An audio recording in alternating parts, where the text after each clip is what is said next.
Well, just to finish off on this little foodie metaphor we've been having throughout this particular innings on Cricbuzz Live, it was a nice little appetizer, a solid main course, but anyone who likes desserts, well, there was plenty of offer in the last 10 overs. 126 runs plundered by the Pant and Pandya show, and it was great entertainment, but of course, very solid to get India to a very decent total. Let's just remind you what finally happened in the 50 overs. 336 for 6. KL Rahul, 108 of 114 balls, anchoring the entire innings. Pant was absolutely berserk, 77 of 40.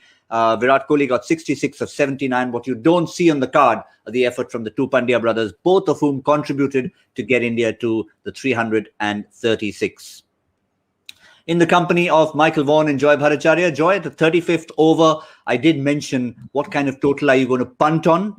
You probably misunderstood my word. You weren't going for a bad pun, but you said, well, Pant is the one who can possibly do it for them. You obviously had something that you were seeing correctly. Yeah, the only thing that I was seeing correctly is that in the last 6 months, every guy who's either making a debut or a comeback to the Indian team is grabbing his chance with both hands. And with Rishabh Pant back in the team, thanks to Shreyas's unfortunate injury, he was not going to let go. He's going to make it count. It just seemed that all these guys, when they come in, they know there's so much competition. So he just took it. And I mean, some of the shots, I mean, we've always seen him with somebody with extraordinary ability to hit the ball. But the control with which he hit, and by control, I don't mean he does hit his one-handed shot, but he knows where the field is exactly. A lot of people talk about his power. Not enough is said about his placement. I thought it was a genius of an innings. It was a little gem. I'm glad, Joy, you corrected yourself right at the end, Michael, because I had this comeback line ready at Joy when he said, grabbed his opportunity with both hands. The only time he made a mistake was when he tried to hit a two-handed shot and got out. Otherwise, how do you hit a one-handed shot that goes so far for 6? I mean, he's a gem. You know, he really is a player that, I'm pretty sure India will play him in 50-over cricket, whoever's available for selection. I'm sure the first game was just a little bit of a resting policy, give him a breather, but he has to play. I mean, he's just got that gift of being able to put the fear in the bowler's hand. You know, they've got no idea where to bowl to him. They're trying to get that wide Yorker to him, but if you miss it by an inch, it's going for 6 down the ground. He's also got that reverse kind of sweep that he can play to the seamers. If you bowl straight to him, he just seems to be able to place it wherever he wants on that leg side. Of all the players in the world, and there's some real great entertainers, England have many in Stoke, Butler, Bairstow. Rishabh Pant is the one that I would chase out the bar from. If I was buying a drink and Rishabh's at the crease, I'm not waiting for my drink. I'm going to the stands to make sure I'm watching because, he's just got that, whatever that is, he's got that wow factor that makes cricket so special. There's been so many over the eras, of that kind of nature that you just can't miss a ball that they're facing. And Rishabh Pant certainly is that kind of player. And he was responsible for these numbers. If you have a look at the way India's innings progressed, if you followed social media, yes, there would be a few people going, why are they going so slowly? And these are the educated ones who were wanting maybe a little bit more firepower in the first 10, maybe the first 20. But when you've got such firepower to follow towards the end, well, it doesn't really matter. 11 sixes, Joy. Have a look at that in the last 10 overs when they hit 126. 5 fours, 11 sixes. Yeah, absolutely. And that's, I think, it's a testament to two things. It is a testament to the bats that they have now, but it's also a testament to the kind of fitness they have, the ability they have to, hit the ball really hard. And of course, timing, because if without timing, none of this works. So Rishabh, I've been noticing for the long time, his ratio of 6s to 4s. So he's hit 3 4s and 7 6s. I mean, how many batsmen in the world do you get that from? I mean, Dwayne Smith at one time was one of the few batsmen who could do that, but Rishabh Pant does this on a regular basis. He's just ability to just clear the field is just extraordinary and seemingly out of balance. You look at the shot and you say, I'm not ever going to put this in any coaching manual, but he does it. He does it so beautifully. He seems out of balance. He seems to fall over after hitting the shot, but he hits so many 6s and he hits them so well. Interesting, Michael, that Joy should mention that the other person, and this is thanks to frequent stays in the Caribbean, the one person who in CPL history continues till today to have hit more sixes than fours. Surprisingly, is Darren Bravo, of all people. So, I mean, you try and think of players of different types who are six hitters, and Darren Bravo is not the kind who comes to mind. But for Rishabh Pant, for a Hardik Pandya, you can imagine why. Yeah, absolutely. I mean, Hardik Pandya strolls out there and hits his first ball for six. You know, they're that attuned in their games to be able to do that, to hit that white ball into the stands. You know, you look at the Indian approach, you know, and it's a very old school style of approach where they set the foundation, then they bat normally, and then they, you know, really go for it in the last 15 overs, almost from the 30th over. They try and get to 140, 150 after 30, wickets in hand, and then they play a T20 game for the last 20 overs to get, you know, the 180s, 190s. You know, it's a method that's worked so far. I think they're that good a cricket team, they can push the boundaries. And I don't think it'd take too much for them to go a little bit harder in those first 25, 30 overs to get them to something like 180 with 20 to go. And then you've got a little bit of leeway if your firecrackers don't quite come off to still get 325, 330 by not having a great day. I think this Indian side should try and push the boundaries to try and get the 380s, 400s on wickets like we're seeing. They're flat, they're not doing a great deal. I don't think it'd take too much more risk for them to really push for that kind of total. And if they get that into their mindset over the next 2 years, you know, bearing in mind the next World Cup is in India on these kind of wickets, I don't think there's a team that can touch them. You know, with their bowling unit, with all the different combinations, I honestly think India, with the talent and the strength that they have, could blow the rest of the world away in the next 2 years by training the brain to get to that 300, 400, by not taking that much more of a risk. All it is probably a boundary or two every other over in the first 20, 25 overs. You know, Virat, Rohit Sharma, Shikhar Dhawan at the top. I don't think it's asking too much of them to do that. I don't think they'd have to risk too much more. I'd be telling the Indian side, train the brains, train your mechanism to get 380, 400s.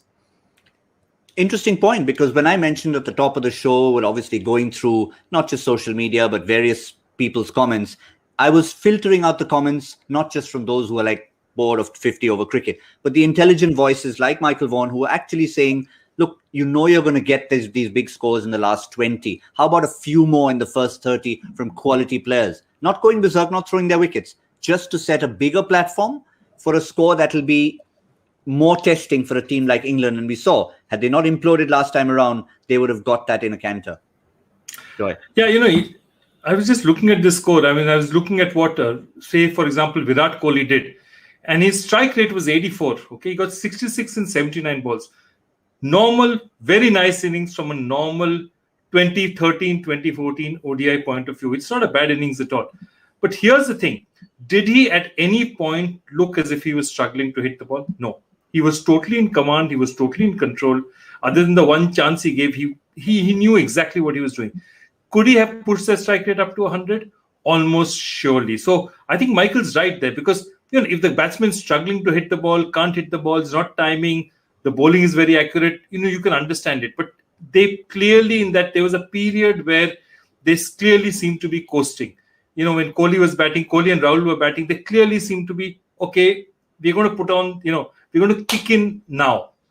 And I think what Michael's saying is, if you can kick in now, why aren't you kicking in earlier? And that's the partnership. You can have a look at 121, fabulous partnership, good platform set, but maybe 121 of 121, which again is not ridiculous. It's just something that would have given those 20 extra balls to get 30 extra runs perhaps towards the end. But from KL Rahul's point of view, yes, one of them needed to kick on. The one good thing he did was hung in there and got that 100 that, of course, all Virat fans wanted, Michael. Yeah, and he was set. I thought he was playing in a fashion that he was desperate for those three figures. But KL Rahul at number 4 today, 5 in the last game. You know, he's a glorious player to watch. You know, he's also very cool in his own mind, because in the T20 series, he didn't look like he could buy a run. But he's clearly just kept very cool, very calm. I've seen some of his quotes basically saying, look, I've been doing everything I've been doing when I've been in form. It's just not been working. So I'm not going to get too despondent. It's not that I've not been training hard. It's not that I've changed any side of my technique. It's just that I got out a few times for a low score. And he's trusted his game, and he's come to fruition in the last 2 games with a very solid couple of innings. To get 3 figures in white ball cricket is what it's about. You know, when you get the opportunity to get those 3 figures, for the team, it's so important. And that really is the foundation which has allowed the likes of the Pandya brothers and Rishabh Pant to come out there and play that the way that they did. And he's really become the go-to batsman, Joy, because he admitted after the innings, just as Michael said, that he didn't mind going through that patch. He trusted his game, and he knew he was just a couple of good shots away from getting there. And look at these figures since 2019 in ODI. 66.5 an average. Strike rate in 3 figures is what you're looking for. Maybe as time goes on, it'll bump up a little bit more. 550s, 300s. I mean, you can't ask for a better go-to. No, I think you can't. The reason why we haven't noticed them is because obviously in the last year and a half, ODI matches have been sparse. ODI matches even more so. So you can't really see him. Otherwise, if these happened under normal circumstances, you would be playing about 14 ODIs within 6 odd months, and you'd say, yeah, he's really in a purple patch. Because it's 1.5 years, we're looking at him saying he looks out of form. Oh, I don't realize this is what his average looked like. But that's the truth of it, because so much cricket has been missed out in the middle. We can't seem to make out what form is. But look, the analogy I want to say when Rahul's batting, and, you've grown up, Gautam, in Kolkata in the 70s and 80s, and we had these things called mini buses in which you travel, which had very low roofs, and they were meant to be only seating, but people would try and get onto them. And the Indian team now is like this crowded minibus, If you've got onto it, you get off and there are 3 other players waiting to jump on, So Rahul knows that, I've got this opportunity. I'm going to just stay in the bus, score my runs and stay on this bus, because there are too many people waiting outside to take my place. I was wondering where Joy was going to go with that one. I mean, I can just see one going past my window, not too far away, Michael. But the one thing, as I see it, another one going past is the minibuses go at great speed. They go at breakneck speed. So along with the people who have actually got on board, with a few hanging off and others getting on, they're going pretty rapidly these days, particularly the last 20 overs. Yeah, I mean, they're intimidating, and they've got the left-hand, right-hand combination. I think that's so important for India. Rishabh Pant, Hardik Pandya, Krunal Pandya there. 3 real good strikers of a cricket ball. And then you add in a player like Rahul, who can just kind of manoeuvre the ball into the gaps. It's the perfect scenario. It's a perfect combination. There's no swing. There's no spin. True even bounce. Very, very difficult to keep these kind of players quiet. You hope that they miscue the odd one and you take a catch or 2 on the boundary. That's realistically the only way that England looked like getting wickets, when the Indian players were trying to launch it and they were caught out on the edge. England weren't great with the ball. That's the honest reflection. I don't think England are hitting anywhere near the Yorker wide line often enough. When they're trying it, it's just coming a little bit too short, or it's too wide. The slower balls don't seem to be deceiving the batter at all. They seem to be picking it up early. So the cues of the bowler, it just looks to me like the batsmen are seeing it a little bit too soon, which is allowing them to set. But it's not easy in India on these kind of wickets. But England won the toss and decided to bowl, and they would have known when they did that they would be chasing a big target. But they feel that their strength is with the bat in hand. But it's going to take some knocking again from the likes of Bairstow and Roy and Butler to chase down this kind of target. Yeah, the only respectable bowling figures there, Joy, were from Moeen Ali, but I don't think we can read too much into that, because that was when the mindset of Kohli and Rahul was, look, we just are going to milk them for whatever period. Yeah, I mean, that's exactly my point. I mean, given the fact that he was doing absolutely nothing with the ball, Moeen Ali cannot come out of there with 47 in 10. I mean, that's the one figure that you look at and say, that can't be. He just can't be. They could have put him under a lot more pressure. And given the fact that they were just, 1 down and 2 down, I mean, they could have stepped out to him. They could have done stuff to him. That's the one place where I felt that India missed a beat. And of course, if India gets early wickets and they manage to control it easy, it's fine. But, if Bairstow and Butler and, Jason Roy do damage, then they're going to look at that period and say, maybe you could have pressed the accelerator a bit harder here. Because Moeen couldn't. Moeen did nothing. Those figures flatter to deceive. That term, definitely, they flatter to deceive. Well, Joe, this is what I say about India. If they want to be the best in the world and really hammer that World Cup in 2 years' time, and I'll keep saying it, they have the strength in depth and the players to completely blow the rest of the world away. It's days and figures that you've just mentioned that India have to look inside and go, wait, we can't allow an off spinner to be bowling at under 5s on a wicket like that. It shouldn't be allowed. And that's pushing the boundaries of a team and a group that are so good, very well led, very well managed. But if you want to become a team that's incredible, days like this, they can go and shake each other on the hand and go, yeah, 336, well done, well played, brilliantly at times. But you know what? We should have got 380. This was the kind of day that 380, 400 was on. And if they want to be that team that blows the World Cup away in 2 years, they have to have that kind of mindset of pushing the boundaries every single day. And allowing Moeen to go at 47. All right, one catch went down behind the stumps. Virat could have been on his way. But Moeen should be going for 55, 60 at least on that kind of surface.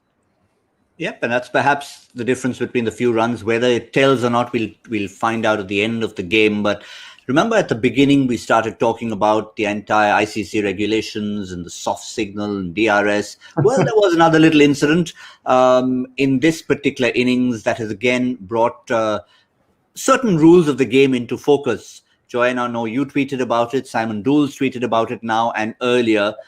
The Rishabh Pant inside edge and the dead ball.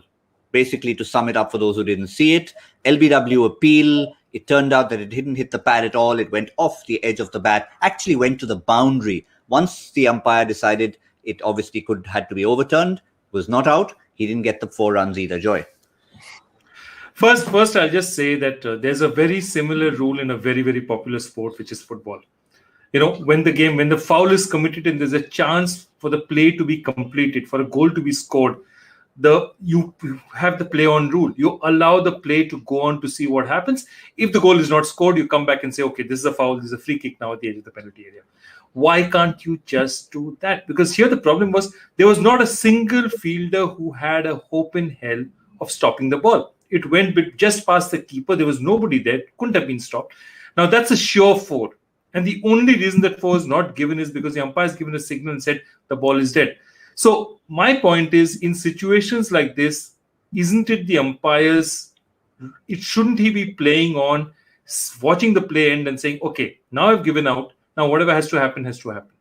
The problem now is the moment the umpire raises his fingers, even when the fielders have no chance of getting the ball, in this case, they had no chance of stopping the ball, they can say the ball's dead and that's it. And I don't think this rule works. Fair enough. Advantage rule, Michael. Simon Dool also went one step ahead and said, what if this would have happened last ball of a World Cup final? And we know strange things happen towards the end of a big World Cup final. So Dooley's from New Zealand, you're from England, needn't remind you. You wouldn't mind being reminded. But again, where do you stand on this rule? Oh, very simple. I think you see out the ball. Whatever happens on that delivery. So, the Rishabh Pant incident, the ball went to the boundary. No chance of Joss Butler getting the stop. All right, the umpire's giving it out. But as soon as it goes upstairs and it's clearly hit the bat, it's just a boundary. Simple, And these are the kind of things in cricket that just overcomplicate life. I just look at so many things in cricket's a complicated game anyway. But for a neutral to have watched what happened there and to think it was a dead ball, it's just confusing. And it's confusing for those that are in the game like ourselves. Just see out the ball. Whatever happens. You're not telling me a fielder suddenly stops because they've seen an umpire's finger go up or a bowler appeal. You just should be trained as a group and told as a group of players, you see out the ball and then we let technology take over after that. But make sure that if the ball's coming towards you and you can stop it. And if you can't, well, you can't. Or if you let it through your legs, you know what? You let it through your legs. It's not because the umpire's giving it out or there's an appeal. It's because you were rubbish and you let it through your legs. So just see out the ball and let technology take over afterwards. Yeah, I think Joy gave a football analogy. I think tennis also has a similar analogy where if you have an appeal for a baseline decision, again, if it was an ace or if it was an unplayable delivery, they just give the point to the opponent. If it wasn't, then you replay the point, get a second serve, whatever it is. So it all depends on whether it was playable, unplayable. And that's something an umpire, a referee can judge very easily. So something that can happen across sport. But let's come back to our multi-talented, multifaceted captain, Michael Vaughan. We all start racking up the numbers. We're approaching 500 days without a century for Virat Kohli. But is it now starting to play on his mind? Or do you just say, hey, he's still getting those half centuries. It's 4 in a row in ODI cricket. You're not going to complain. Not for the first time, by the way. That was another record that he broke. No, I won't be too worried. You can see that he's trying to get there. He's playing in a fashion that he's wanting to get the big score. It'll come, and it'll be like a bus. Once he gets one, he'll probably get 2, 3, 4, 5 very quickly. I would say that he'll probably want it in the last game, before the IPL. Very difficult to get, hundreds in the IPL, and obviously not international hundreds. So I would say Sunday's quite a big day for him personally, because he'll want those 3 figures. He'll want that camel off his back. But he's playing fine. His balance is excellent. He's timing the ball. I wouldn't be too concerned about Virat Kohli's batting. Yeah, it's not something you really want to chase, Joy. Memories of Sachin Tendulkar come back again. Such a great player. Personally, I always felt if he had finished at 99, it would have been that perfect imperfection for him. But he chased it and unfortunately ended up getting the number 100 in a losing cause. Never mind the opposition. Yeah. That Bangladesh game, the Asia Cup game, absolutely. I completely agree with you. I mean, that at this point in time for me, what's happening today with Virat as a player is, I think it's bubbling under. It's there somewhere. He's too good a player and too smart a player for it to, manifest itself on the conscious level. At the unconscious level, something is telling him, maybe, I should convert these a bit. And he's pushing it under. It's okay. I'm playing well. My technique's good. Everything's good. And Virat is that kind of a guy that, he's all about saying form, technique, fitness. I'll take everything into a game and then I'll wait for it to deliver. So I think the only thing is, sometimes I think it's better for him to say, you know what, this is one of those lucky things. Talk to somebody over a drink of, Coca-Cola or whatever that he drinks, cup of coffee or whatever it is, and say, yeah, it is. Sometimes he just finds funny that I'm just not crossing the line. And, I personally am not very invested in it, but our producers already managed to get himself out of a WhatsApp group because he managed to mention it to 3 diehard Virat Kohli fans. So the only other thing I'd say is perhaps his fans are a bit more aware of it than Virat is. I think Virat at some subconscious level is sticking away, but it'll go away. But his fans are going crazy. I don't think either Coca-Cola or coffee would be, they're not good for you. So it's not going to be on his diet. Carrot juice, probably. Yeah, kale or carrot juice, something like that. Yeah, I agree. But Michael, what are England going to be drinking at this point in time? Little bit of caffeine injection. Owen Morgan didn't hold back to say that, look, this is our approach. We're not going to change it. Are they going to change their approach today? Nah, they'll be sticking petrol inside themselves and getting ready to go into that 6 early. It's one approach that England have. Roy and Bairstow will see out an over or 2 just to have a look, and then they'll go. They'll try and get on top of the bowlers. England will know that to get this kind of total, one individual will have to get a 125 plus. And if someone can in that top 3, well, they'll get very close to getting this kind of target. I just look at the amount of time they've been away, the swapping and changing. I just feel that England have just lost that, that 5% of what you require to play against this real high quality Indian side. You look at it the other day; they just didn't have enough in the tank to chase down the target. You got close, but then it just kind of capitulated very quickly. And I do worry that may happen again. They almost have seemed to have lost that ability to play in partnerships, the ability to kind of play as a unit, the kind of playing as individuals. And I understand it with the times that we're in. And particularly in 50-over cricket, we've mentioned it a few times, it just seems to be so far on the back burner that it's almost like it doesn't matter. But I always believe that it matters a lot for individuals. Liam Livingstone out there, David Malan, who's not really been in the 50-over setup. If he goes and gets 100 today, that'll put the cat amongst the pigeons in the 50-over kind of management game of the England side. But they'll have a go. The way that they're going to play, they'll start firing up those Ferraris and they'll be off and running in about 5 or 6 minutes time. Yeah, well, that's exactly how they went the last time around. Only problem, the engine overheated, started running out of gas, Joy. But surely, no matter what Owen Morgan said, they will have sat down in that dressing room and said, look, we're not changing our approach, but what can we do to correct that engine overheat? Maybe not. I'll tell you one thing. I was just thinking about it, great one-day international sides, great sides, who've defined themselves, have some characteristics. If you see, say, the West Indian side of the 80s, 70s and 80s, very powerful batsmen, fast bowlers. That was their formula. They set that formula in place. Sri Lanka, okay, wily bowlers, they're not going to be able to control you, and people who can chase down anything, guys who go very fast at the top. England has set a template from 2015 to 2019. Their template was, we will outbat you out of every game. That's what they do as a unit. And that's what's given them a World Cup. Whether we like it or not, the England team till 2015 was a joke in one-day international cricket for a long time. They just, Test cricket was far more important to them. They just didn't give it that value. They've transformed themselves. And therefore, I feel that it's very difficult for them to do that course correction. I think it'll happen only once the Morgan generation Morgan goes out and the sort of change in leadership happens. But what I'm also saying is that maybe it's a chance for India also to define if this is, as what Michael is saying, probably has the potential of being one of the great one-day sides in the history of cricket, of the game, or a T20 side in the history of the game. India should also be in some way defining the way the game is played. England has defined how one-day cricket has been played over the last 5 years. Maybe it's time for India to do so as well. Well, I'll throw a counter question to you, Michael, before we finish. If indeed what Joy is saying is true, and I tend to agree with him about setting a template, is this template not more suited to winning toss, batting first, putting runs on the board, big runs on the board? Yeah, it could be. Really good teams can do it either way. England seems to have got their mindset. You look at T20 cricket in chasing, and it's kind of transcended into 50-over cricket. I think when you're such a powerful batting line, you can blow the opposition away by batting first. Joy's right and about the Indian side, that they've got to try and think of a way of playing that almost sends a real message to the rest of the world, and they've certainly got the talent to do so.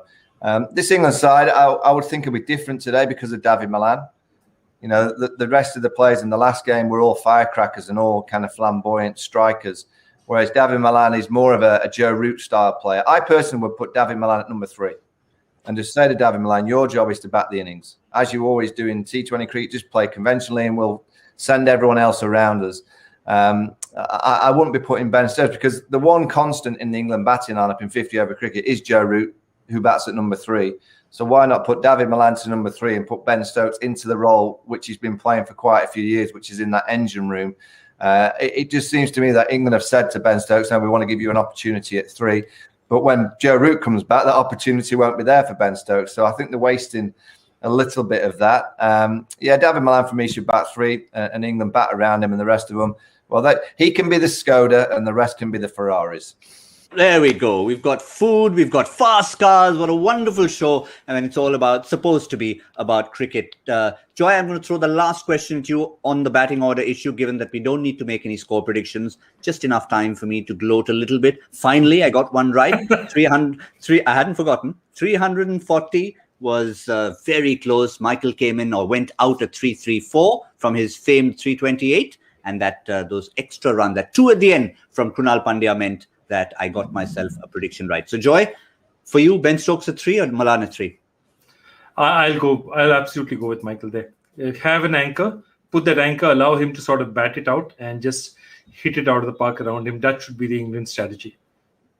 Yep, that's what we're looking at, but we're expecting them to go hard. Couple of maybe 4 Ferraris, 1 Skoda. It's all going to be fun to watch. 15th over, where will they be? How far down that racetrack? We'll be there to find out and assess everything. For now, it's time to say thank you to Michael and Joy. Thank you all for watching. We'll see you in the 15th over Cricbuzz Combox. Till then, this is Cricbuzz Live, signing off.